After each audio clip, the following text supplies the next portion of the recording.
Wah, menarik Langsung banget. aja kita persilakan kepada Koh Agus. Iya, langsung Koh. Selamat datang kok Selamat datang Agus. juga semuanya. Thank you udah meluangkan waktu ke sini. Oh, kalau langsung tengah. Udah Oke. semua. Oke, langsung aja ya. Halo semuanya. Salam kenal dulu buat kalian yang mau kenal. Nama aku Agus Seo Halim. Buat kalian yang nggak tahu, mungkin aku itu bisa dibilangin praktisi industri digital, tapi background sih industri padat karya dari dunia garment. Ujung banget lagi sih pertama kali magang sih di industri plastik dan akhirnya sekarang ke industri digital. Jadi aku mungkin langsung aja masuk ke kita punya PPT kali ya. Dari sini, pokoknya aku pengen kasih tahu gimana caranya aku tuh membuat bisnis aku itu terasosiasikan dengan AI. Karena aku berasa AI itu sekarang itu kayak kita tuh belajar Excel di tahun 96. Aku nggak tahu berapa banyak kalian yang seumuran sama aku, tapi Excel tahun 96 tuh kayak orang dewa. Ya sejak kapan nih nggak butuh kalkulator gitu loh. Semua orang pakai Excel ternyata bisa gitu loh. Dan menurut aku sekarang kesempatannya AI juga sama. Kalau misalnya kalian serius di dunia AI, menurut aku 2025 ada saatnya. Nah, ya tadi aku udah bahas sedikit ya. Mungkin itu agak cringe sedikit. Jadi long story short, aku juga punya eksistensi di dunia digital. Followers 400 ribuan. Pernah jadi TEDx speaker. Dan aku punya startup juga namanya Alien.id yang sudah melebihi 1 juta kreator. Nah, jadi aku praktisi AI-nya dalam konteks apa sih? Jadi aku nggak cuma dalam konteks konten ya. Konten kayaknya semua orang pada umumnya udah tahu lah ya, gimana cara kita itu bisa bikin konten. Kita ngomongin bisa bikin skrip, bisa bikin avatarnya kita. Tapi hari ini sih aku pengen specifically buat kita pada umumnya, pemilik bisnis, gimana cara kita itu bisa melakukan AI ini untuk bisa kita lebih efektif dan efisien lagi. Nah, ini semua dibangun dari buku ini. Jadi di buku ini kasih tahu ke aku yang menurut aku agak menarik gitu. Dia kasih tahu Life 1.0 itu kan adalah biologis kan. Cuma kita tuh sebagai sel-sel atom doang. Di 2.0 akhirnya kita bisa berkembang biak gitu. Nah, di 3.0 di buku ini argue 3.0 itu kita berkembang biak dengan teknologi. Itu pas aku baca ini di tahun 2017-2018 kayak matanya otaknya ke distorsi gitu loh. Udah pala tiga kan mikirin mendadak anjir gue berkembang biak berarti berkembang biaknya itu sama teknologi gitu kan kayak gimana caranya gitu. Nah itu akhirnya bikin aku punya ketertarikan terhadap industri ini lebih tinggi lagi. Nah dari sana di November 30 2022 karena pas aku 2018 kan itu AI masih bisa dibilang sangat-sangat gak umum ya. Apalagi kalau misalkan AI yang di otaknya aku 2018 ya basically coding kan. Oh AI itu coding ya. If ini sebenarnya ini, if ini sebenarnya ini. That's artificial intelligence gitu loh. Tapi uniknya di November 30 2022 terjadilah ChatGPT gitu dari OpenAI yang mengeluarkan suatu UI UX yang membuat seakan-akan wah ternyata otak manusia itu bisa dikontekskan ke kita punya konteks gitu. Itu yang bikin menarik. Nah dari sana pun aku langsung coba bikin kontennya di Desember 7 2022 gitu. Karena aku berasa ini tuh bener-bener bakal ngebantu manusia banget buat aku pribadi. Walaupun kalian di sini yang mungkin ada background industri kreatif mungkin agak benci sama AI. Kenapa? Karena kan orang-orang pada bilang industri kreatif itu bahkan bisa terbunuh karena AI. Um, tapi aku ada unpopular opinion sih. Menurut aku AI itu bukan yang ngebunuh industri kreatif, tapi justru malah mengakselerasi industri kreatif. Karena bikin orang itu lebih gampang lagi, nggak usah mikir, nggak ada yang namanya mental block. Dan aku bahkan melebar lagi, aku bilang bahwa kalau ngomongin AI, menurut aku bukan staffnya yang mati, menurut aku. Justru middle manager yang mati. Kalau buat aku ya, aku minta maaf nih kalau misalnya kalian di sini ada yang middle management nih. Tapi aku punya otak adalah AI itu kan untuk kita itu mempermudah semuanya kan. Kita buat semua efektif dan efisien. Kalian bayangin kalau misalnya proses kalian punya perusahaan semua efektif dan efisien. Ya mati siapa sih? Nggak mungkin staffnya kan. Karena kita masih butuh tanda kutip orang kerja. Atas ya nggak mungkin juga. Karena kita butuh orang yang strategic level. Ya mati siapa? Di tengah-tengah. Karena fungsi tengah-tengah apa sih middle management? Mengoperasionalkan kan. Kasih tahu oh ini project management ini deadline ini segala macam. Tapi kalau misalkan itu semua ada AI, ya berarti middle management bakal mati. Jadi antara naik atau turun. Nah, tapi itu jangan lihat dari sisi negatifnya, harus lihat dari sisi positifnya. Antara kalian mau naik atau kalian mau turun. Nah, jadi Gus, bisa gak lu Gus, lu kasih tahu gue specifically definisi praktisi AI apa nih Gus? Apakah cuma cuma demi konten-konten doang? Kalau misalnya konten-konten doang, gue nggak bisa relate.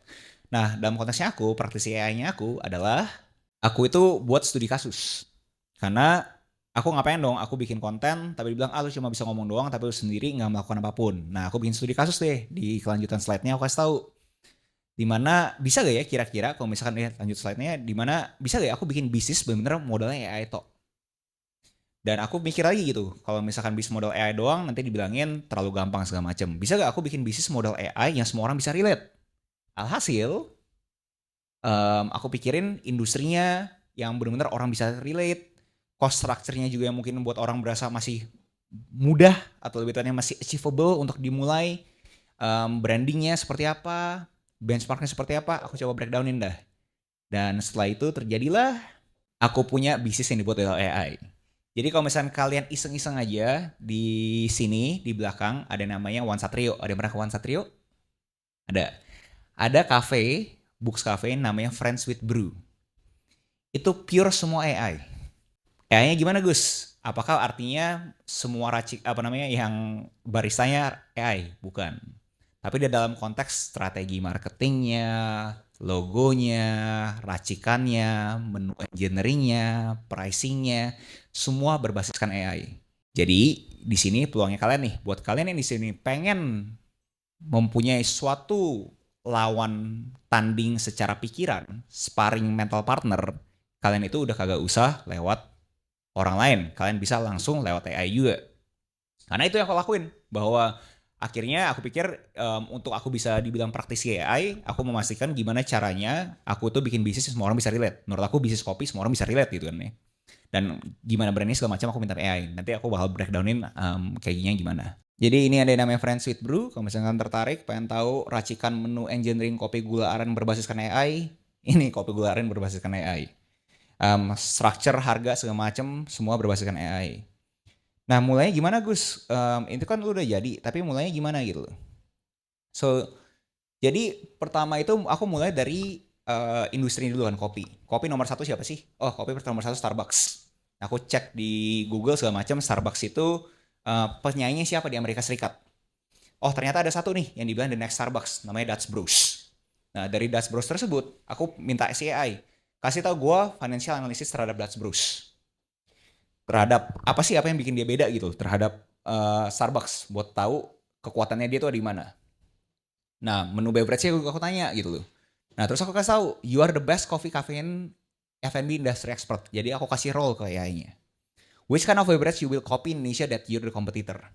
Dikasih tahu breakdown-nya. Kalau misalnya gue jadi Dutch Bros dan gue mau masuk ke Indonesia, gue bakal bikin kopi tubruk, es kopi susu, avocado coffee, low coffee, matcha latte, fruit infused teas or coffees. Nah, terus aku tanya kayak apa aja yang harus di breakdownin, kayak COGS-nya seperti apa. Terus aku kasih tahu nih, kalau misalkan aku punya target market middle working class, income level 5-10 juta per month, workaholic, South Jakarta, national brand, produktif. Nah dia kasih tahu juga breakdownnya. Oh, oke, kalau misalkan kayak gitu, kayaknya lebih cocok menu desainnya seperti ini, pricing strateginya seperti ini. Nah orang-orang pada umumnya kalau misalkan udah dapat sesuatu jawaban dari AI, berasa generik ah, bullshit ini semua, cabut. Tapi kalau kalian kagak tahu, ini AI nggak punya perasaan. Kalau AI anak intern, kalian bilangin kerjaan jelek, mungkin bisa baperan. Tapi AI artificial intelligence, kalian bisa too generic, dia kasih tahu yang lebih insightful apa. Aku bilang kan, kayak itu semua generic kah? Oh ternyata dia kasih tahu. Lu kasih aja nama Java Jolt. Namanya kopi beras kencur, KBK, es alpukat kopi, teh manis maca gitu kan. Kue serabi, pisang bakar gitu kan segala macam. Di breakdownin pricing strateginya seperti apa. Nah, aku pun minta dia marketing analis nih, kasih gue comprehensive pricing solution untuk gue punya kopi. Di breakdown juga mau cost based pricing, competitive pricing, atau value based pricing. Di breakdown ya harganya kurang lebih seperti ini. Dan ini pun lanjut terus ya, kita bisa kalau misalnya nanti udah Q&A, minta di breakdown lebih detail lagi. Tapi poinnya apa sih yang aku pengen kasih lihat dari promnya ini?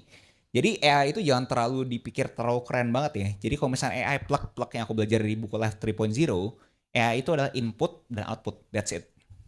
Ada bahasa jargon namanya neural network. Jadi pas kita diinputin promnya kita, itu dikasih dia punya segala probabilitas yang menurut dia output yang kita inginkan. Jadi relevansinya adalah kalian tuh harus mikirin kalian mau input seperti apa. Like manusia, kalau ditanya apa kabar, Iya, itu doang kan ya. Tapi apa kabar kemarin kamu, aku dengar kamu punya perasaan kayaknya tadi lagi baper banget ya karena dimarahin sama Pak Bos ya.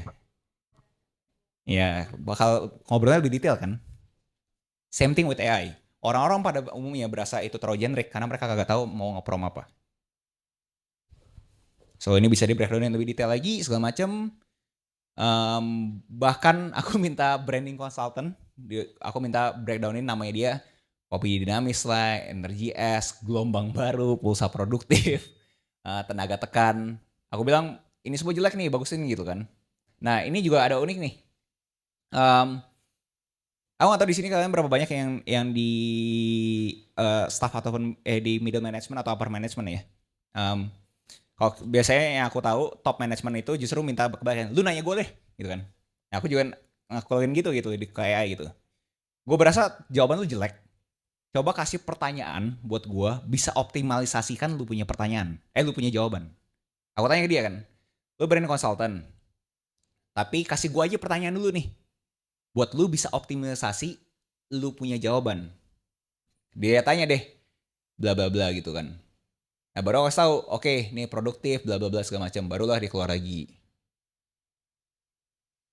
Nah, aku minta dia breakdownin color palette apa aja segala macam. Nah, ini semua udah pure semuanya apa namanya?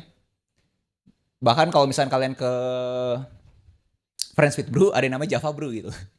Ini semua gara-gara AI semua. Jadi apapun yang aku studi kasuskan di aku punya coffee shop ya karena berdasarkan AI ChatGPT ini. Ya aku bilang kan, you are the F&B expert, you are now renting 140 square meter in South Jakarta with rent 400 ribu rupiah per square meter dan bla bla bla segala macam. Nah, jadi kalau misalkan ditanya kayak, oke Gus, lu demoin itu, terus kitanya gimana Gus? Jelas ya banyak yang bisa kita perbuat di AI ini. Tapi kalau misalkan ditanya formatnya gimana, ini. Satu-satunya slide yang kalian mungkin butuh foto cuma ini doang. Yaitu ada role task format. Maksudnya apa Gus? Maksudnya adalah setiap kali kalian ngobrol sama AI, kasih dia role. Kalian bayangin kalian itu anak magang baru masuk, terus dikasih udah lo kerja aja. Anak magangnya masih bingung kan, gue kerja apa bos? Gitu kan. Same thing with AI. Kalian harus pastiin kalian kasih role ke dia. You are branding expert, you are marketing expert, you financial analyst, you are work in BCG. Pokoknya kalian konteks tulis saja buat si AI itu dapat konteksnya apa nih? Lu pengen gue sebagai siapa sih? Habis itu kasih tugasnya. Tasknya apa? Kayak mau ngapain pun si AI bisa. Dan abis itu kasih formatnya. Mau formatnya Excel, PDF, TXT, apapun itu AI juga bisa. Jadi ini aku bilang ya, promnya ya, acting as a role, perform this task in formatnya apa? Sekali lagi, acting as a role, performnya tasknya apa, in formatnya apa. Ini yang kalian harus pastiin kalian tuh lakuin setiap kali kalian nge-prompt di ChatGPT. Bonus tipsnya tadi, jangan kayak setiap kali kalian berasa, Gus gue udah ngelakuin itu tapi terkesan terlalu generik. Layaknya kita diskusi, layaknya kita brainstorming sama kita punya kolega-kolega aja. Siapa aja terlalu generik karena semua orang itu cuma ngomong doang. Nggak ada orang-orang yang bisa memberikan suatu pertanyaan spesifik yang nusuk banget terhadap meeting tersebut. Nah, kalian harus bisa bikin AI nusuk ke kalian. Ya udah kalau gitu kasih gua pertanyaan yang bisa bikin jawabannya itu kagak generik lagi, jadi insightful. Minta si AI ask you questions. Nah, everyday use case di AI, menurut aku nggak tahu di sini berapa banyak yang di bidang keuangan, nggak ada satupun. Finance nggak ada satupun. Satu ya. Kalau misalkan finance, menurut aku use case-nya pertama, kalau kamu nggak tahu, sekarang Meta AI aja. Kalau misalkan kamu industri apa bu? Industrinya apa? Industrinya personal finance. Oke, oke. Contoh kalau misalkan kalian punya bisnis, kayak aku kan, Friends with Brew itu kan udah per hari ini udah ada 6 outlet.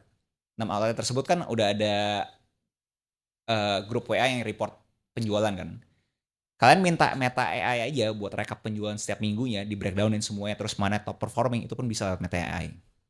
Jadi use case AI untuk keuangan menurut aku kalian bisa mempermudah kalian punya laporan penjualan setiap minggunya dengan AI. Di sini kalau gitu aku asumsi keuangan satu, yang lainnya berarti marketing? Nggak juga. Kalian di sini ngapain? Industri apa nih? Divisi apa bu? Divisi properti. Oke, kalau divisi properti menurut aku adalah ngumpulin leads, Bu. Jadi use case-nya adalah ya Ibu tahu lah ya, kalau misalnya properti kan kita kan dari yang namanya cold leads, dari dingin sampai panas sampai closing kan ya. Nah, kan kita breakdown ini, kita bisa kasih data nih, gue punya data sekian banyak. Tolong kasih tahu gue probabilitas mana yang harus gue follow up duluan. Berbasiskan dia punya umur, berbasiskan dia punya pekerjaan, kira-kira mana yang paling cocok ke properti yang mana. Menurut aku itu use case-nya. Nah, kalau misalkan kalian di sini yang suka baca buku, ada yang suka baca buku? Satu orang, makasih Pak. Dua, tiga, empat, lima. Oke, thank you. Shout out kalian semua. Budayakan membaca. Buat kalian yang suka baca buku, menurut aku, kalau misalkan kalian susah banget menyelesaikan di chapter tersebut, kalian bisa minta AI. Guys, AI, gue pengen baca Atomic Habits chapter 1. Tapi gue kagak ada waktunya. Kasih gue summary detail terhadap chapter 1 tersebut. Dikasih chapter 1 lagi. Jangan kamu minta satu bukunya. Kenapa? Karena satu bukunya semua bakal jadi generik. Yang kamu butuh benar specifically ke chapter tersebut. Untuk kamu bisa mempermudah kamu bisa baca buku. Kalau misalnya kamu suka pun, abis itu kamu malas baca bukunya lagi, kamu bahkan bilang, kenapa summary-nya seperti itu? Kasih tahu gue supporting argumen buku tersebut untuk mencapai summary tersebut. Jadi kamu tahu semua supporting argumennya, kamu bisa kontekstualis ke kamu punya pemikiran. So itu aja, thank you dan Q&A. Karena kita udah denger nih penjelasan dari Ko Agus dengan gimana tips-tipsnya, kita masuk ke sesi Q&A. Tapi sebelum aku ke audiens, aku mau nanya dulu nih Ko. Ini dari aku personal ya. Oke. Tadi kan kita Naik gaji. Nggak gitu dong Ko. Tapi bisa juga loh AI itu kalau kalian nggak tahu ada beberapa orang yang mau atau kalian berapa banyak di sini industri teknologi ya. Jadi ada industri teknologi itu sekarang tuh lagi nge-hype banget semua tuh nge-rap ChatGPT. Jadi ChatGPT itu cuma engine tapi di rapper. Dan salah satunya ada yang rappernya itu buat HR specifically. Jadi gimana caranya kita bisa memastikan saat interview sama nih orang ini sudah kompeten enough untuk bisa appraisal. Kalau misalkan nggak lolos sama tesnya AI itu nggak bisa minta appraisal. Tapi lanjut. Waduh, lumayan nih tipsnya. Aku mau nanya nih Ko, tadi kan kita bahasnya ChatGPT ya Ko. Tapi kalau kita menggunakan prompt yang sama dengan format itu, apakah bisa di platform lain kayak Gemini ataukah Meta gitu? Dan apakah bahasa itu mempengaruhi nggak sih? Kadang kan kita kadang pakai bahasa Inggris, kadang pakai bahasa Indonesia, gitu-gitu. Itu bisa nggak? Sama nggak hasilnya? Iya, sepengetahuan aku per hari ini jelasnya bahasa Inggris lebih banyak datanya. Karena kan kita cocok loginya simple lah. Per hari ini kan yang global punya kebanyakan orang ngomong masih bahasa Inggris. Jadi data di bahasa Inggris jelasnya lebih banyak. Aku punya total exercise gini. Buku kita bahasa Indonesia lawan buku bahasa Inggris. Pasti banyak kan buku bahasa Inggris kan. Iya. Jadi AI-nya lebih pintar pasti jelasnya di bahasa Inggris. Jadi kalau misalkan kalian tanya tanda kutip apakah ada perbedaan, konteksnya itu. Budayanya kita di bahasa Inggris di Amerika Serikat, di Eropa segala macam kan bahasa Inggris. Berarti kan mereka punya konteks lebih pintar gitu. Dan kalau ditanya Gemini, ChatGPT, Meta AI, aku per hari ini dalam konteks bisnis ya, dalam konteks jadi konsultan ya, masih ChatGPT. Tapi kalau everyday task tadi yang kayak Atomic Habits atau minta laporan keuangan, itu Meta AI pun cukup. Oke, terus Ko, satu lagi. Karena Gemini itu kan punya Google ya. Apakah dia punya database yang lebih banyak dibandingkan ChatGPT? Karena kan dia integrasi, apakah dia bisa kalau kita research nih nanya gitu di Gemini, apakah itu bisa dapat jawaban yang lebih detail, lebih precise atau enggak dibanding ChatGPT? Iya, kalau ditanya modelnya, kalau misalkan kalian di sini tanda kutip nggak punya budget, aku prefer Gemini. Tapi kalau misalkan kalian punya budget, mending ChatGPT yang O1. Oh, oke. Karena O1 itu bisa tanda kutip contextualized thinking. Dia minta thinking dulu. Jadi dia nggak cuma dikasih input, dia langsung cari probabilitasnya. Dia coba mikirin kitanya itu siapa. Oke. Jadi kalau misalkan kalian nggak tahu, ini tips aja buat kalian. Balik lagi ke sini. Di ChatGPT itu, kalian bisa ada ChatGPT 4o, 4o0, ada O1, ada O1 mini, ada more models. Jadi kalau misalkan kalian pengen yang bener-bener bagus ya, advanced reasoning. Nah, terus di ChatGPT tersebut juga kalau misalkan kalian pengen orang tuh kenal sama kalian tuh bisa customize ChatGPT. Nah, fungsi apa Gus ini ngelakuin ini semua? Jadi kalian kagak usah buat mereka tuh si ChatGPT tahu nih terhadap kalian itu siapa. Jadi setiap kali dia mikirin jawaban, jadi itu dalam konteks dia punya dalam konteks input ini. Kalau enggak ya orang dia nggak tahu kalian siapa kan. Dengan adanya ini lebih bagus. Jadinya orang-orang si ChatGPT udah tahu, oh gue contextualize ke dia punya persona. So aku harap ngejawab pertanyaan. Ya, thank you Ko. Ya. Thank you banget. Baik, mungkin dari teman-teman di sini ada yang ingin bertanya nih, mumpung ada kesempatannya langsung ada Ko Agusnya di sini. Ada yang boleh angkat tangan? Oke. Oke, halo selamat siang. Perkenalkan nama saya Zen. Hai Zen, Ko Agus. salam kenal. Ya, ini mau nanya ada dua sih. Yang pertama itu adalah terkait data security. Nah, dari Ko Agus sendiri seberapa percaya sih untuk data security-nya dilempar ke AI ini? Karena which mean aku udah pernah coba-coba, kan ini datanya dikonsum sama mereka ya kan. Which mean kalau kita ngasih data kita, otomatis walaupun mereka mengklaim bahwasannya kita nggak bakal menggunakan data you sebagai outputnya, tapi seberapa secure sih data kita nanti kita buka ke AI ini, yang mana itu kan sebenarnya data ya pribadi. Nah itu untuk, tapi ada fungsi juga untuk kita ambil outputnya. Terus yang kedua, dari sini kan Ko Agus lebih fokusnya di ChatGPT. Reasoningnya kenapa nih harus ChatGPT, tadi kan udah disebutin ya, karena memang dia ini. Nah sebenarnya ada beberapa alternatif lain seperti Gemini, terusnya ada Meta. Nah yang jadi pertanyaan itu adalah kenapa sih lebih pilih ChatGPT dibanding yang lain-lainnya? Sebenarnya pengen reasoning itu aja sih dari Ko Agus. Thank you. Ya. Yang pertama aku mau on the record ya, aku nggak ada afiliasi ke Microsoft sama sekali ya. Jadinya aku kalau ditanya seberapa secure Gus, aku nggak bisa jawab. Aku bukan orang Microsoft jelasnya. Tapi kalau ditanya Gus kenapa lu pede banget lu kasih tahu ini ke Microsoft, lu punya siapa segala macam, kan nanti orang jadi tahu datanya aku kan. Aku sih as simple as kita hidup di negara berkembang sih. Terkesan tidak nasionalis ya, tapi maksudnya kayak data aku juga mereka nggak peduli deh. Ya. Kayak aku tipe orang ya, lu mau data gue, ya ini kasih ini silakan ya. Tapi gue gratis ya gitu. Mungkin terkesan nggak nasionalis, tapi aku ngomong adanya kita hidup di negara berkembang, kita bukan di negara maju per hari ini. 10 tahun lagi mungkin aku berbeda pendapat, tapi per hari ini sih aku berasa sih security segala macam ya ngomong padanya, ya bahkan KTP kita hilang semua juga nyantai-nyantai aja kan di sini kan. Ya. Terus soal kedua, kenapa masih mempunyai kecenderungan ke ChatGPT? Per hari ini kan dia masih tanda kutip pionir terhadap ini semua. Dan dia itu sangat related sama Microsoft. Dan kalau ditanya semua tech giants per hari ini aku rasa ChatGPT yang paling mempunyai kemenangan. Karena dia duluan kan. Jadi dia punya otak lebih pintar kasarnya. Apakah berarti aku nggak menggunakan Google ataupun Meta? Kagak. Kalau misalkan konteksnya cuma everyday test, aku rekomendasiin Gemini sama Meta pun cukup. Tapi sampai dalam konteks Gus, gue pengen bikin jadi Excel-nya, gue pengen bikin jadi Google Sheet-nya. Itu ChatGPT bisa loh, bisa jadi Excel, bisa jadi Google Docs. Nah, itu beda tuh. Itu aku lebih prefer ChatGPT. Tapi kalau di dalam konteks everyday use case mah Gemini aja, Meta aja udah cukup kok gitu. Aku harap ngejawab pertanyaan kamu yang sangat spesifik itu sih. Ini kan lagi nge-prom aku kan. Iya. Bisa ngomong tuh generik bisa.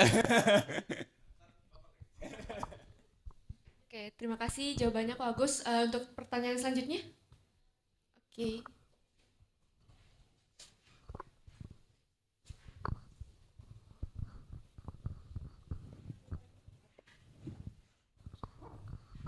Selamat siang Pak Agus. Siang Saya Pak. Yogi dari Pondokopi. Panugi. Ya, Yogi. Yogi. Iya. Dari Ponokopi. Iya. Oh kompetitor ya Pak ya.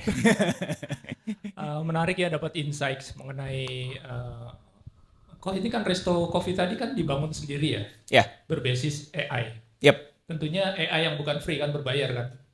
Ya. Dari mulai tahap awal sampai build itu kopinya, kedai kopinya. Benar karena nggak punya budget buat konsultan. Oke. Terus apa namanya? Boleh tahu rentang waktu Ko Agus berkonsultasi dengan ChatGPT sampai Ko Agus build itu Resto itu berapa lama kalau boleh tahu? Aku nggak tahu di sini ada tanggalnya atau enggak, tapi di otak aku sih kalau nggak salah September ya.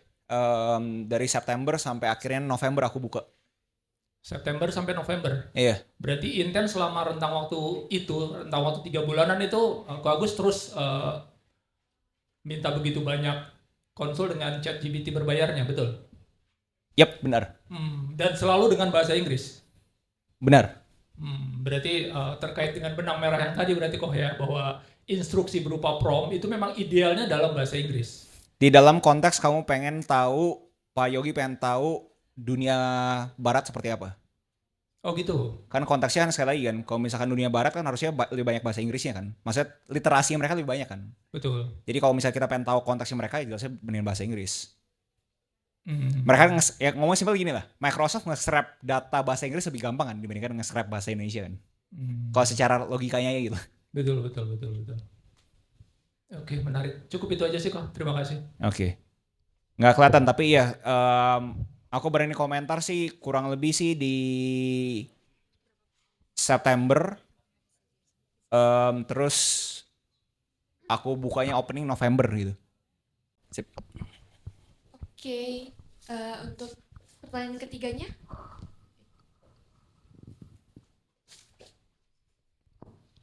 Terima kasih Agus Leo Halim. Halo, Saya Bu. kebetulan baru kemarin nonton ya YouTube-nya Agus. Oh, thank you Bu. Udah makasih saya AdSense Bu. Ibu nggak pakai adblock kan Bu ya? Iya, Karena setiap iya. kali Ibu dapat iklan, saya dapat 14 perak Bu. Oh begitu ya. Makasih ya Bu ya. Sama-sama. Nah, saya mau nanya ini ya kayaknya ChatGPT ini seperti know everything ya. Iya. Dari segala aspek dan ya segala sesuatu ya, mau dari ekonomi ataupun hukum ataupun apalah tentang dunia secara globally ya. Nah, saya dari properti seperti yang saya perkenalkan, seperti biasa kalau kita kadang pasang iklannya bisa mendapatkan leads ya, tapi kadang kebanyakan juga banyak yang songs gitu. Nah, kalau menurut dari Agus Leo, kalau kita dari ChatGPT ini, apakah kita bisa mendapatkan lead yang tepat ya? Karena kan database-nya ada masuk ya, sesuai dengan yang kita tawarkan dan accountable gitu. Terima kasih. Iya, itu dalam konteks bukan ChatGPT yang kerja, tapi kita yang kerja. Jadi kalau misalkan periklanan kan pasti kita tahu ya ujung-ujungnya kan leads yang mana sih yang worth it atau nggak worth it kan. Jadi contoh di sini kalau misalkan main DJ Martin tau lah, lu mau cost per leads lu rendah 5.000 tapi kalau semua ngezong nggak ada fungsinya kan. Mending cost per leads contoh 1 juta tapi bisa closing 1 miliar ya kan. Jadi konteksnya adalah kita harus bisa kasih ChatGPT data-data nih, semua data iklan gue ini. Data iklan gue ini menghasilkan sekian banyak leads, tapi leads ini cuma menghasilkan sekian banyak sales. Data iklan gue ini leads-nya sekian hanya bisa menghasilkan sekian banyak sales. Nah, kasih dia sekian banyak data untuk dia itu akhirnya ngerti konteksnya kita dan kasih tahu di kemudian hari, di campaign gue di kuartal 1 di tahun 2025, kalau misalkan gue mau bikin iklan kira-kira harus seperti apa untuk bisa memperbesar kemungkinan gue closing leads-nya gue lebih bagus lagi. Pelan-pelan. Jadi kalau misalkan ibu kagak tahu di ChatGPT itu kan nanti kan ada yang namanya new chat ya Bu ya. Nah di new chatnya ini ibu tuh bisa kasih attach file. Ini pun bisa connect ke Google Drive ataupun ibu bisa lempar PDF ataupun Google Sheet. Minta dia analisa PDF tersebut. Kasih tahu nih yang ini aset iklannya ini, aset iklannya ini. Di contextualize tuh semuanya. Buat dia kasih tahu, oke, ini kan gue udah kasih lu 20 data nih. Gue udah feeding lu 20 data. Nah, di kuartal 1 2025 ini, gue punya budget 10 juta. Kasih gue tipe iklannya seperti apa. Oh, jadi dia yang membantu kita untuk membantu materi ya. Benar. Konteks dari iklan tersebut. Benar. Dan juga misalnya copywriting apa segala gitu bisa dibuatkan juga ya. Nah, itu ngelebar. Itu namanya sales script. Ibu kan industri properti. Dimana kan tiket salesnya tinggi. Jelas dong kita nggak bisa CS kan Bu. Pasti harus orang yang ngerti dong. Nah tapi kalau misalnya ibu per hari ini udah ada kaki-kakinya Bu. Udah ada anak buah. Ada. Nah anak-anak buahnya kan butuh dilatih sales scriptnya Bu. Orang ngomong ini apa yang terjadi, orang ngomong ini apa yang terjadi, orang ngomong ini apa yang terjadi. Nah ibu kalau misalnya mau SOP kan ini bisa pakai AI. Ini semua gue udah closing di tahun 2024, 30 closingan. Di 50 closingan ini profilnya ini. Closing A1. Profilnya pengusaha umur 40 dan pengen hidup di peak, contoh doang. Closing 2, ibu-ibu, jaksel, janda, bla bla. Sorry ya kalau misalnya janda. Abis itu pengen rumah di Bali, ya kan? Di breakdownin satu-satu. Nah, itu semua kasih tahu sales script seperti apa yang bisa replicate ini di tahun 2025. Sosialisasikan ke kita punya kaki, ke kita punya anak buah. Nih kayak gini nih sosialisasi, gue punya sales script sekarang bentuknya seperti ini. Coba lu pelajarin. Nah, kalau misalnya kita targeting dari ChatGPT ini, berarti apa untuk target orang yang kategori yang kita inginkan, plus yang harus involve di dalam ChatGPT ini, yang dalam arti udah IT literate, sedangkan target market kita mungkin aja masih banyak yang gaptek ya. Itu gimana? Apa terjangkau gitu? Nggak ada hubungan, Bu. Kan ibu kan pengen coba jualan kan. Target market ibu juga kan nggak tahu ChatGPT. Ya. Justru yang ChatGPT itu internalnya kita. Buat kita tanda kutip lebih pintar. Jadi nggak ada hubungan sama eksternal. Ibu punya calon pelanggan itu nggak bakal tahu ChatGPT-nya dong. Ya. Internalnya ibu yang ibu harus equip dengan ChatGPT. Maksudnya database-nya apa terjangkau juga untuk orang yang seperti Bapak tanyakan itu database kita kirim masuk ke dalam database-nya ChatGPT sebagai ya market yang besar. Tapi kalau misalnya orang yang tidak menyerahkan database mereka, apa tidak termasuk atau gimana Pak?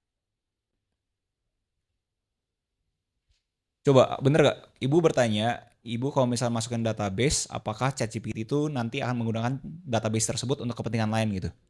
Ya sebagai database untuk keperluan setiap orang yang menanyakan sesuai dengan kategori permintaan kebutuhan mereka. Ya itu yang pertanyaan saya, kalau misalnya orang tersebut misalnya kan juga banyak, mungkin lebih mayoritas gaptek ya, tidak menyerahkan data, apakah mereka akan termasuk di dalam database GPT ini gitu? Kalau misalnya kita nggak pernah kasih dia data, nggak mungkin pernah ada dalam database ChatGPT dong. Mungkin ada bocoran dari institusi. Itu ngelebar ya? Bukan bocoran, maksud saya mungkin ada satu bank database gitu mungkin ya bisa dikelola untuk bisa ya diizinkan untuk diakses misalnya. Apakah ChatGPT punya akses ke sana gitu? Ya bisa jadi begitu juga misalnya.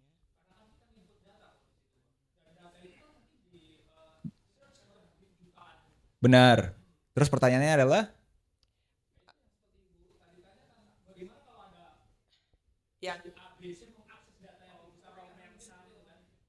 ya mengakses. Oke.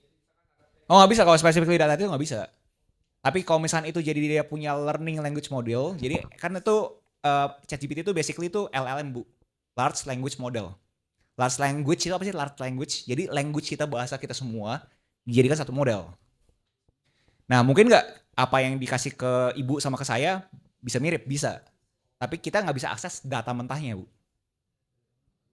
Ya. Ngejawab nggak teman-teman ini? Ya. Pertanyaan saya itu yang di luar ini misalnya kan dalam lingkaran ini. Yang involve dalam AI.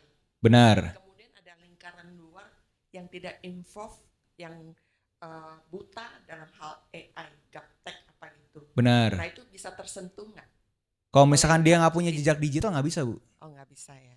Ya kayak pajak aja Bu, kalau misalkan nggak dilayani. Oke.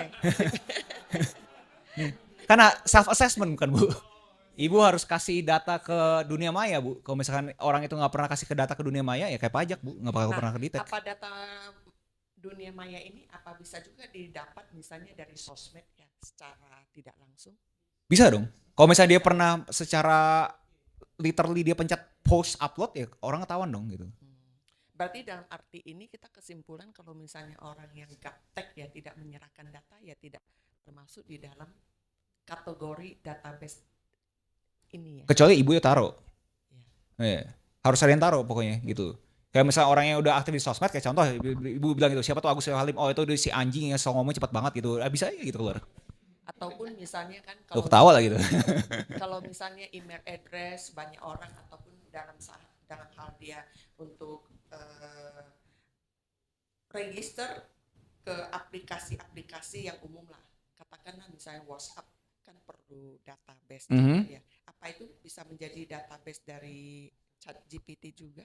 Bisa, tapi kita nggak bisa ambil, Bu. Oh, Kebayang nggak? bisa ya. Nggak bisa, Bu. Aku makin bingung kenapa ibu butuh itu ya, Bu.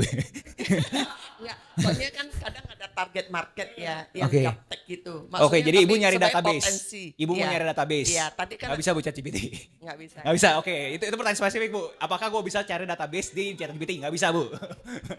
Tapi kalau yang masuk dalam kategori yang tadi kita ngomong itu yang mereka udah serahkan data berarti tetap bisa ya. Ibu yang input sendiri, Bu. Ibu nggak bisa ekstrak, nggak bisa. Oh, nggak bisa. Kok contoh, lu adalah hack spesialis Facebook. Kasih gua 1000 data pelanggan yang bisa mendapatkan 1 miliar pertama lewat properti. Nggak bisa, Bu. Ibu bisa coba sih. Oke. Oke. Terima kasih. Terima kasih Ibu pertanyaannya.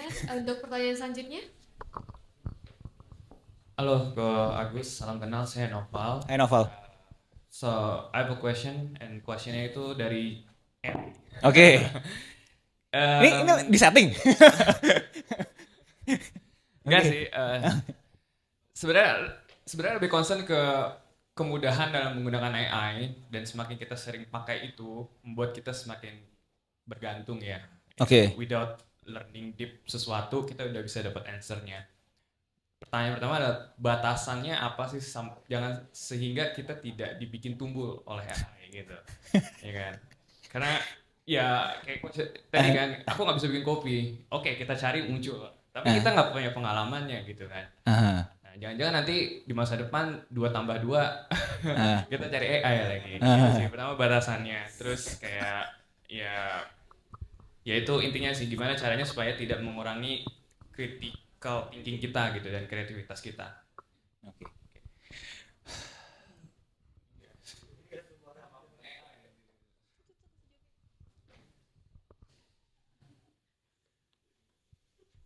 Ini kalau di ChatGPT aku lagi thinking tuh tulisannya.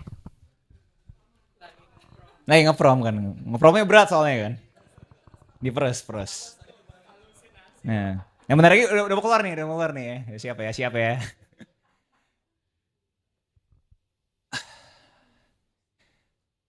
Mungkin ada nggak suka ya aku ngomong ini ya, tapi aku berasa teknologi itu nggak bisa dihindarin gitu.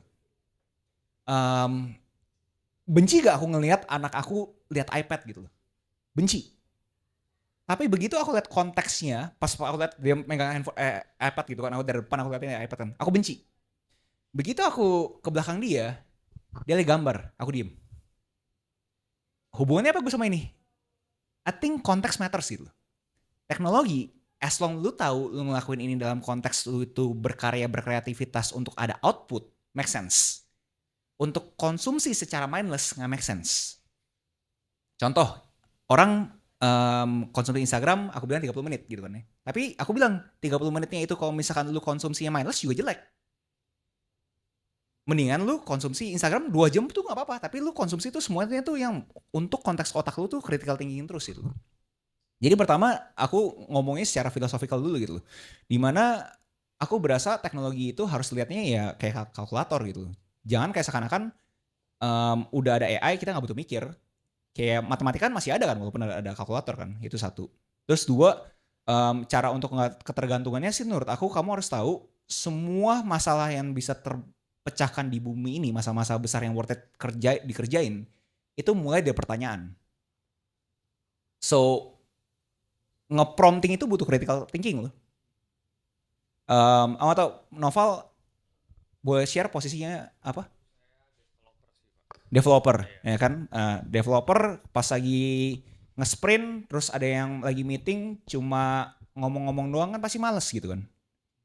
Kayak, oke, gue ada bug ini gitu kan. Oh ini iframe ini problem, ya kan. Bacot doang, tapi kagak bisa kasih solusi gitu kan. Nah itu kenapa menurut aku, like meetingnya ya kita harus tahu specific question on that meeting yang bikin meeting itu produktif kan. So jangan kayak terkesan kayak nge-prompting itu sesuatu yang negatif sih. Menurut aku itu sesuatu yang positif. Nggak gampang nge-prompting. Berarti before kita prompting tuh kita harus fokus dulu terhadap pertanyaan atau problem yang mau kita solve ya, supaya kita pun nge-promptnya sesuai dengan tujuan problem solving itu sendiri ya, jadi nggak wasting dan lain-lain. Iya, jadi mungkin di apa ya? Dijadikan satu kata-katanya tuh satu kalimatnya tuh kejar masalah. Ya kejar solusi gitu. Kejar masalah itu pasti butuh otak. Halo, selamat siang, Ko. Siang. Kenalkan, aku Handsap dari Hakinesia. Handsome, Handsap, hands up. Oh. Handsap akronim, Ko. Dari Oh. ChatGPT juga, Hendra Saputra. Oh, oke. Oke, hands up. Oke. Pertanyaannya, kan sekarang banyak nih, Ko, AI yang istilahnya ngebantu kreativitas, kayak misalnya buat lagu dan lain sebagainya. Cuma kan masalahnya timbul terkait hak kekayaan intelektualnya. Karena aku ada pertanyaan juga sih, Ko, sebenarnya dari klien. Kalau saya ngebuat lagu, contohnya pakai Sumo dan lain sebagainya itu, untuk hakinya gimana? Sedangkan regulasi di kita untuk Dirjen Kekayaan Intelektual belum ada tuh kok kayak di Undang-Undang Hak Cipta ataupun turunannya. Nah, mungkin berdasarkan experience, mungkin ada referensi atau best practice di luar nggak sih kok? Paling itu sih pertanyaannya. Terima kasih. Iya, aku ini please lihat ini dari konotasi positif ya. Kita itu masih negara berkembang, belum negara maju. Kalau di Amerika ada yang namanya DRM, Digital Rights Management. Orang ada apa bisa langsung dikasih strike, bisa langsung dikasih subpoena, bahkan bisa langsung dikasih tindakan legalitas gitu. Sedangkan di Indonesia, kita ngomong apa adanya lah. Industri film Indonesia udah dari tahun berapa sih? 1970, 1960? 60 tahun, udah sampai tahun 2025 nih. Layar kaca 21 masih ada loh. Masih ada nonton gak layar kaca 21 nih? Gak ada yang ngomong gitu kan. Ya kan, ya. Netflix siapa di sini sharing, ya kan? Nah, poinnya adalah jelas aku nggak mau meminimalisir haki itu penting nggak penting, jelas itu confirm, itu pasti penting banget punya haki. Tapi jangan dikontekskan kayak seakan-akan kalian itu nggak berani berkarya karena nanti problemnya di hakinya gitu. Justru kalian harus fokus terhadap karyanya gue, gimana sih caranya karya gue tuh jadi sesuatu karya yang gue bangga. Itu dulu fokusnya. Nah setelah itu udah selesai, harapannya kita negara makin maju dan akhirnya kita bisa mempunyai suatu badan yang bisa payungi ini semua dengan digital right management-nya, nah barulah kita berpikir ke sana. Jadi aku lebih ke komentar sih, aku gak ada solusi juga. Kalau ditanya actionable step-nya tetap daftar haki, itu harus dong. Tapi apakah itu akhirnya memberikan suatu kepastian gak mungkin di-hijack? Enggak juga. Contoh industri film, masih aja di-hijack, masih aja tuh tayang gitu kan. Nah jadi lebih fokus ke kita punya apa yang bisa kita kontrol sih menurut aku sih yang di sebelah situ sih. Aku mau nanya lagi nih kok. Oke. Sambil nunggu kan nih semuanya kayak udah mau pulang padahal nih.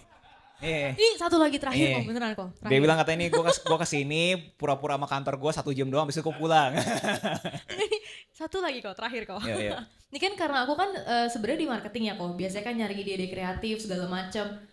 Misalnya aku nge-prom sesuatu minta ke ChatGPT, aku minta sesuatu yang original. Misalnya sebuah ide gitu. ChatGPT bisa kasih, tapi apakah dia memberikan ide yang original belum pernah ada di luar, tapi dia tidak akan memberikan hal yang sama ke orang lain ketika orang lain menanyakan prompt yang sama. Apakah dia bisa memberikan jawaban yang berbeda atau jawabannya juga sama? Karena berarti kan itu nantinya nggak akan jadi original lagi gitu. Iya, aku udah confirm, aku on the record bilang pun nggak ada satupun yang original sih. Nah. Jadi mereka akan tetap mungkin kayak semacam itu ya apa istilahnya amati tiru modifikasi gitu kali. Iya, jadi kita sekarang aja langsung minta ChatGPT ChatGPT gitu kan ya. Nih aku pakai dia punya AI yang paling baru gitu kan ya. ChatGPT ngomong bahasa Indonesia dong. Tentu Jessica, ada yang bisa saya bantu dalam bahasa Jessica Indonesia?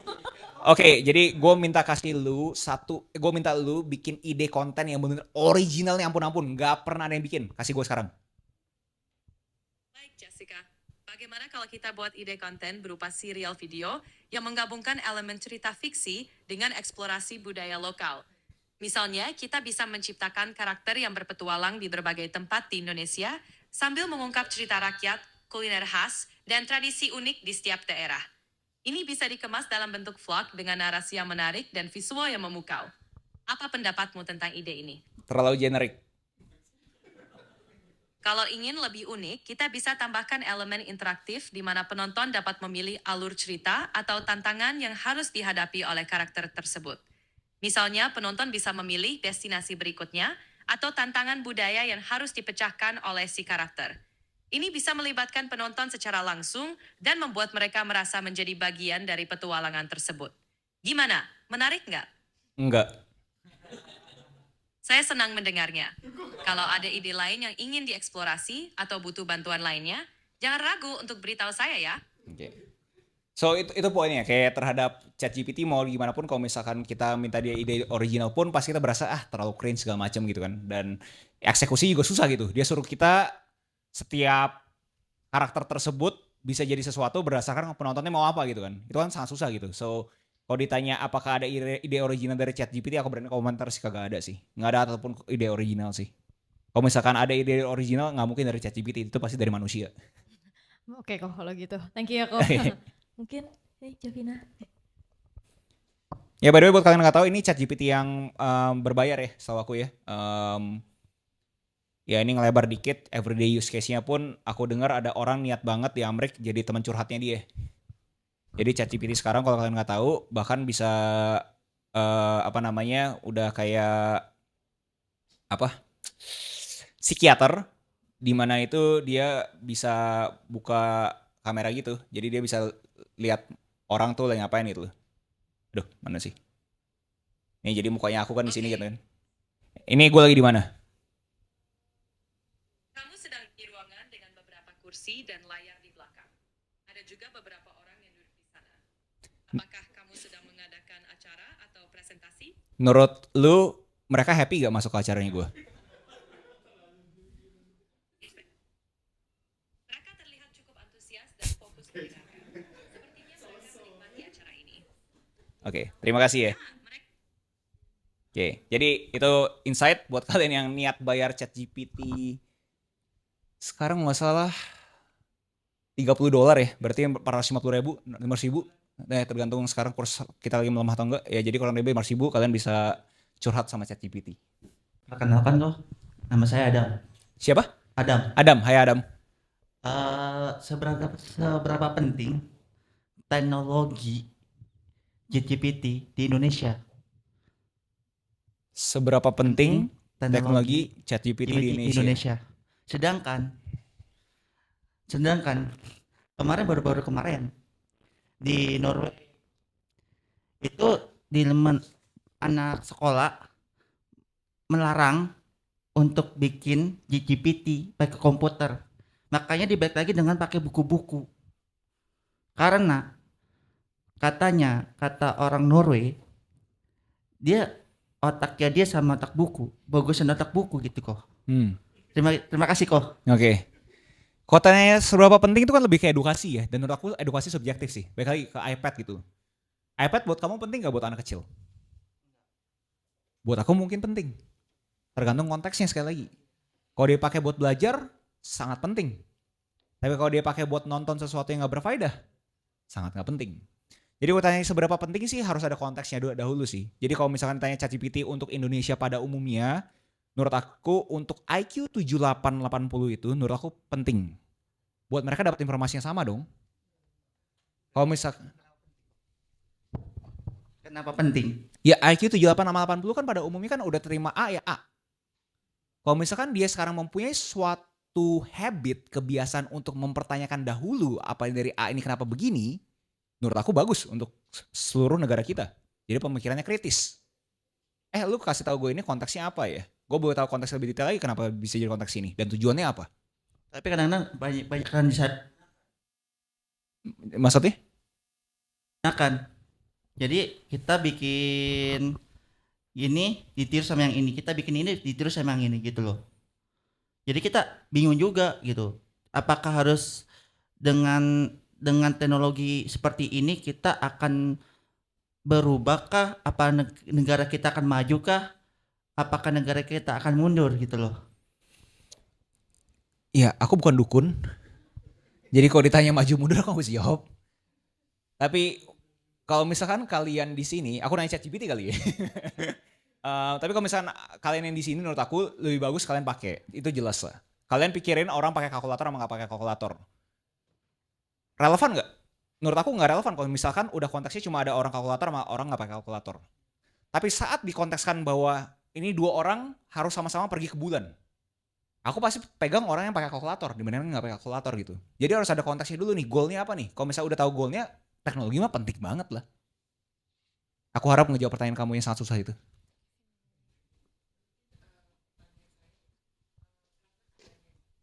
ChatGPT, karena adanya ChatGPT bisa jadi membuat manusia untuk malas berpikir, berusaha untuk lebih baik dengan format apapun juga untuk hal apapun. Karena mereka pikir saya nggak perlu belajar, saya nggak perlu apa-apa. Yang penting saya bisa tanya ke ChatGPT, kemudian saya mendapatkan jawaban dari ChatGPT. Jadi saya nggak perlu banyak belajar kayak gitu. Itu bisa ada positif dan negatifnya kayak gitu. Pertanyaannya apa, Bu? Pertanyaannya itu memang seiring dengan kemajuan AI itu sangat membantu bagi kita yang menggunakannya. Tapi di salah satu pihak juga apakah mempengaruhi orang tertentu ya, tertentu karena ada yang mau ambil gampangnya, jadi nggak mau banyak pikir dengan maksudnya nggak mau belajar ya. Karena kita intinya kan untuk maju kita mesti banyak belajar. Belajar kita ada yang harus dibayar ya, waktu ataupun secara finansial dan lain-lain pikirannya. Tapi kalau adanya dengan ini kita terima as granted dan sudah tersedia, nggak usah pusing yang lain. Apakah itu lebih bagus sehingga memberikan suatu sesuatu hal bahwa kita nggak perlu banyak belajar atau sekolah gitu ya. Anggap aja saya ngomong ekstrim lah. Kita sekolah kan supaya kita lebih pintar ya. Tapi dengan adanya ChatGPT, semua kita tanyakan aja ke ChatGPT bisa menjawab semua pertanyaan dan kebutuhan kita. Ya aku lebih bisa komentar kali ya, itu nggak jawab pertanyaan ya. Tapi komentarnya aku adalah udah ada YouTube sekarang gitu loh. Fungsinya apalagi kita sekolah sebenarnya. Semua apapun yang kalian pikirin ada di YouTube gitu loh. Cara masak telur rebus aja di YouTube gitu kan. Jadi harus tahu bahwa sekarang yang scarce bukannya masa ilmunya. Yang scarce, yang jarang bukan ilmunya. Yang scarce adalah rasa ingin belajarnya. Nah kita sebagai manusia dan apalagi kalian di sini sudah mempunyai anak generasi berikutnya, gimana caranya kita bisa menularkan kita punya rasa keingintahuan ke anaknya kita untuk kita itu bisa jadi negara lebih maju lagi. Dan saya lihat ya, banyak kan ya YouTuber yang jenis kayak gitu ya, mereka bilang apa gunanya belajar, nggak perlu belajar. Banyak juga orang yang berhasil ya, bahkan yang sampai penghasilannya sampai 3 digit atau ke atas ya. Mereka bilang nggak ada gunanya belajar karena mungkin praktek di market ataupun dunia nyata lebih real dan dapat hasil. Tapi menurut saya sebenarnya justru mereka yang udah mencapai posisi tertentu dengan penghasilan ya tentu semuanya ke uang ya kayak gitu hitungan hasil ininya. Itu sebenarnya belajar itu di sekolah itu mendidik kita pola pikir dan menerima segala sesuatu secara akademik yang membuat kita bisa mengikuti ataupun menerima segala kemajuan AI untuk dipraktekkan. Apakah benar begitu? Setuju. Gak ada komentar ya. Aku cuma bilang setuju gitu. Maksudnya kalau misalnya ngomongin ketemu ada konten-konten kasih sekolah itu scam segala macam, kan harus kontekstualis kan. Kayak kita ngomongin ada gak sih orang gak sekolah akhirnya bisa gitu. Ya dia Bill Gates. Yang pertanyaan lu Bill Gates bukan? Lu berasa lu pinter gak? Kalau misalnya lu pinter ya lu beneran sekolah itu scam gitu. Tapi kalau misalnya lu gak pinter, lu berarti harus jadi komponen labor kan. Sekolah itu kan terjadi karena adanya industrialization. Kalau misalkan industrialization gak pernah terjadi, mungkin sekolah gak pernah ada lu. Karena pas di zaman Inggris itu butuh orang-orang yang bisa langsung masuk kerja ke industrinya mereka gunain lah sekolah. Mereka udah tahu, oh lu tukang jahit, oh lu tukang finishing, oh lu tukang nyetrika. Udah jelas kan gitu kan ya. Jadi kalau misalnya lu udah tahu lu bukan tukang ini semua, sekolah scam. Tapi kalau misalnya lu aja kagak tahu, justru lu harus melewati ini proses semua sampai akhirnya ketemu kan. Apa sih yang gue mau sih? Jadi aku ya setuju, nggak ada komentar lebih sih. Ya jadi sekolah untuk skill atau spesifik ya. Misalnya mau jadi apa yang spesifik yang membutuhkan skill itu tetap ya harus ya sekolah. Dan AI aku klaim itu malah mengakselerasi itu. Bukannya menghentikan itu, malah mengakselerasi. Yang saya lihat beberapa ini ya yang berhasil gitu selalu ngomong sekolah itu nggak penting kayak gitu. Saya rasanya sih, saya pikir saya saya pribadi yang setuju kayak gitu, karena sekolah membantu kita cara mindset kita berpikir dan menerima sesuatu. Ya nggak usah baper lah Bu. Nggak itu baper itu sih, bu, santai itu buat aja. dia nggak penting, buat orang lain penting. Iya. Ya. Oke, terima kasih. kasih. Pak.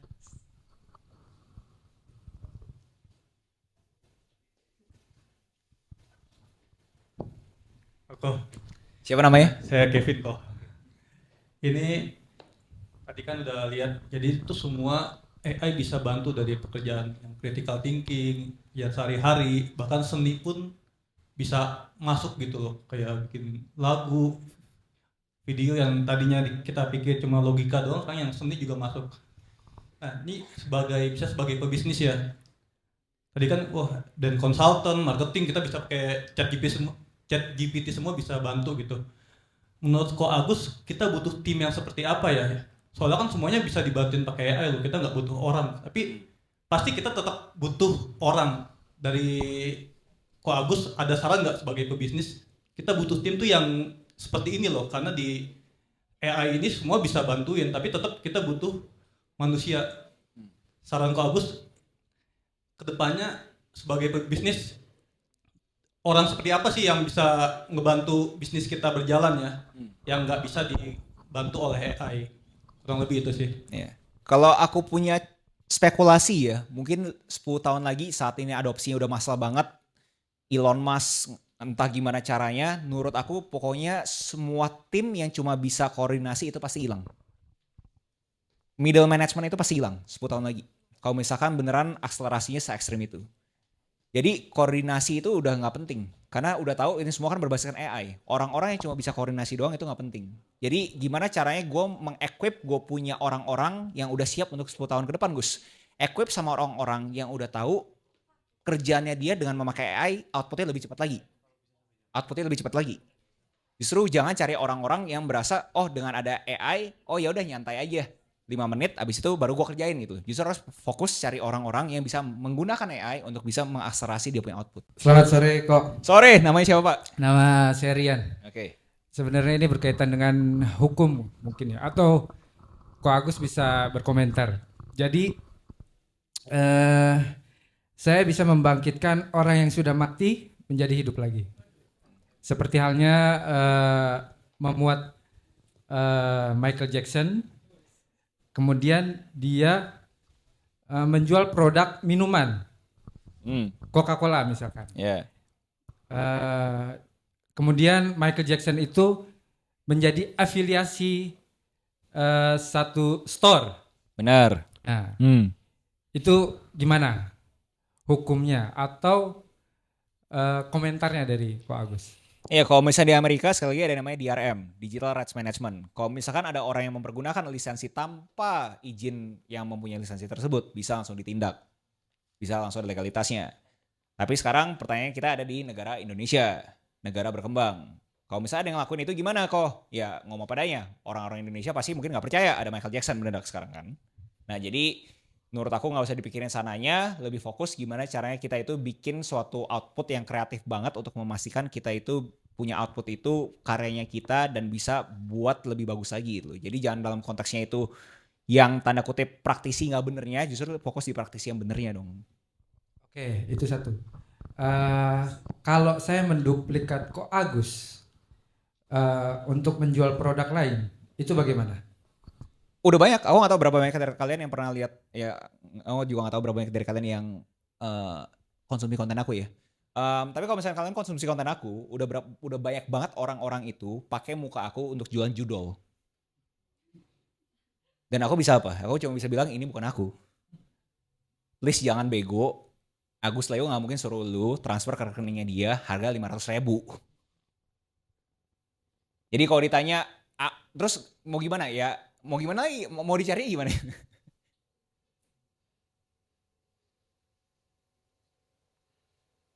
Kan itu ada yang upload.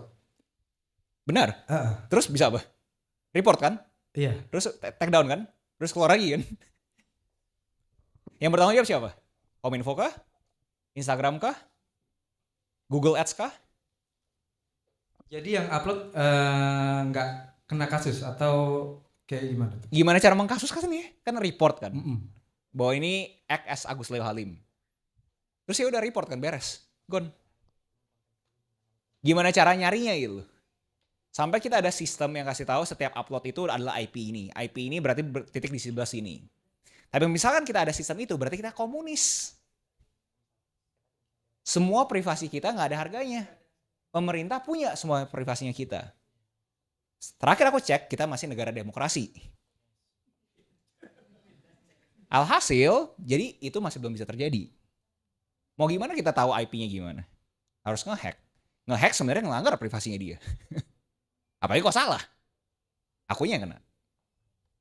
Oke, terima kasih. Oke. Agak random tapi thank you. Udah jalan, udah mempertanyakan itu. Boleh. Oke. Ya, tanya panitia lebih tepatnya. Oke, perkenalkan saya Hawari. Hawari? Iya, Hawari. Bukan how are you? Iya. Oke.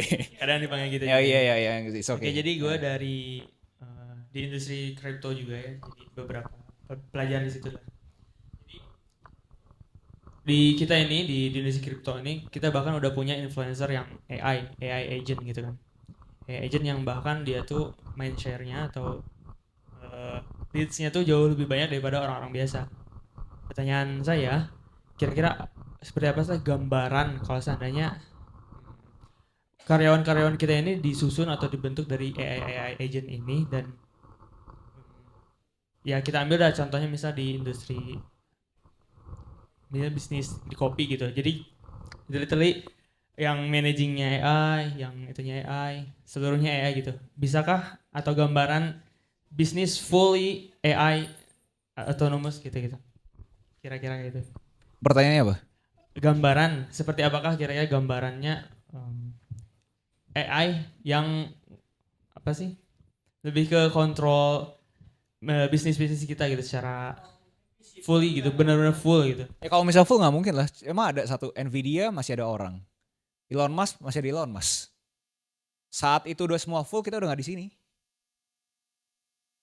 Atau let's say ya gue yang inilah, gue yang di atasnya gitu kan istilahnya, tapi karyawan-karyanya AI gitu. Oh bisa dong, makanya sekarang kan ada jargon solopreneur kan, dimana kita udah gak butuh karyawan segala macam tapi solopreneur. Oh iya. Tapi itu kan konyolnya adalah saat solopreneurnya itu lagi istirahat, ya amit-amit AI-nya kabur, atau bukan kabur lah ya, AI nggak bisa kabur, tapi misalnya AI-nya nge-hang atau nge-bug, ya kita kagak bisa, leads tersebut malah hilang kan. Jadi kalau ditanya solopreneur udah terjadi. Udah, makanya sekarang kalau kalian lihat bule-bule yang kagak ada kerjaan di Eropa pindah ke Bali. Ngapain jadi digital nomad? Ngapain jadi solopreneur? Gak punya karyawan, gak punya apa kan? Ya semua pakai apa? Semua pakai AI. Bisa di-automate gak bisa. Tapi begitu dia tanda kutip liburan, aka kagak ngeliat dia punya handphone segala macam, kalau misalnya ada bahkan dia harus problem solving juga kan? Jadi kita tetap harus ngurus juga gitu kan? Tetap harus ngurusin kayak gitunya kan? Iya, manusia harus kerja pak. Iya. Oke. Iya. Alright. Oke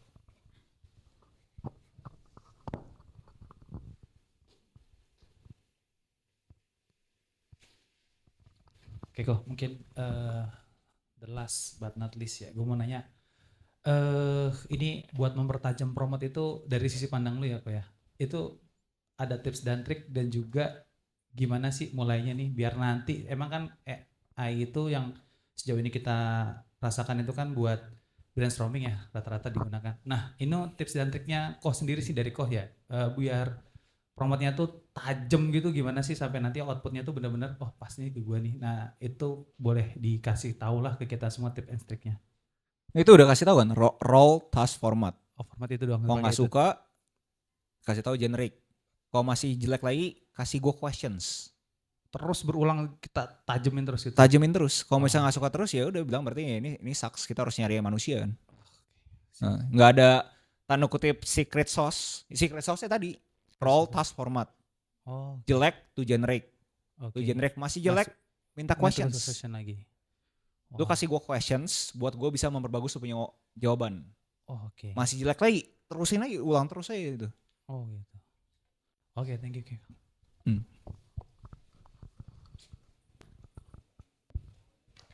Oke, baik kakak semua. Karena waktu ya, tadi adalah pertanyaan terakhir. Semoga jawaban-jawaban dari Ko Agus tadi semuanya bisa kita tangkap ya. Nanti kalau misalnya Berarti nggak bisa tangkap kan? nanti semoga kalau misalnya ada kesempatan berikutnya kita bisa nanya-nanya ke Ko Agus lagi kalau misalnya setelah acara ini selesai atau nanti boleh DM Ko Agus aja ya Ko. Boleh. Siapa tahu aku balas kan? Iya. Baik, terima kasih teman-teman dan Ko Agus juga sudah memberikan jawaban kepada kita semua. Jangan buru-buru pergi dari sini karena kita masih ada sesi foto terakhir. Karena ini depan masih kosong-kosong banget, bisa agak merapat ke tengah dan Ko Agus di tengah-tengah. Nanti kita akan hadap ke sana ya Ko. Terus nanti mungkin kalau ada yang mau nanya-nanya di luar bisa langsung serbu aja Ko Agus. Sebelumnya aku mau terima kasih dulu ke V-Office sama izin udah memberikan aku privilege ini. I really appreciate it. And harapannya sih ini bisa jadi regular ya buat rame-rame bisa seru-seru. Amin, makasih ya Ko.